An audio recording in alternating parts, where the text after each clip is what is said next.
1941, and now pictures from a new theatre of war. This film, just arrived in Britain, shows the cowardly raid on the American naval base at Pearl Harbor.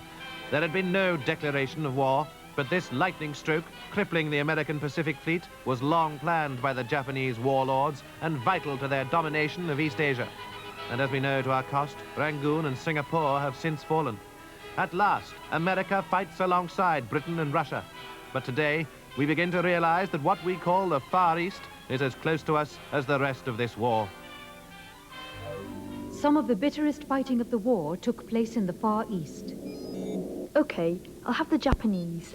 Might I suggest the Battle of Midway? How do you fight a naval war? In the Pacific, two technologies combined, the warship and the aircraft. This was a new and frightening kind of battle. The ocean gives you no place to hide. There's only weather and distance to protect you.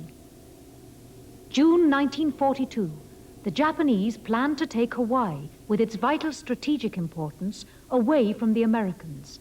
To do this, they needed to engage and destroy the US Pacific Fleet. Okay, load data. Japan, 4 aircraft carriers with 270 planes, a fleet of 200 ships, and an advanced submarine force.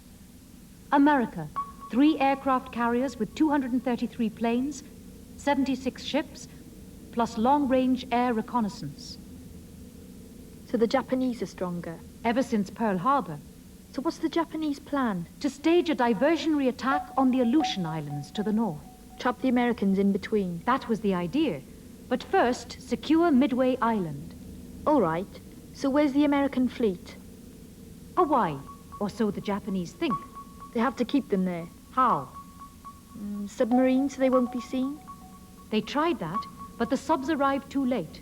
The Americans, tipped off by their long-range reconnaissance planes, were already north of Midway, poised to attack the Japanese flank. Did the Japanese know that? No. So they think it's safe to attack Midway? Correct. But with their planes engaged on Midway, their carriers had no air cover. The Americans attacked.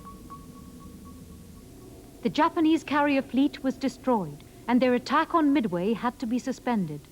It was one of the fastest changes of fortune in naval history. October 1942. Rough weather off the Solomon Islands. But weather won't stop the American Marines. They've a job to do. The Japanese, who've been having things far too much their own way in the islands of the South Pacific, was certainly caught this time. Just one step in the slow business of clearing them out. Right out. Here's a familiar scene. The Saharan sands. Yes, it's official. The Allies are finally going for the push. Not in Western Europe, not yet. That's the big one still to come. But here in Africa, we've plenty of old scores to settle and a few plum Panzer divisions to muzzle for good. Those bulletins are all so bloodthirsty. Yes, but they were the words used at the time.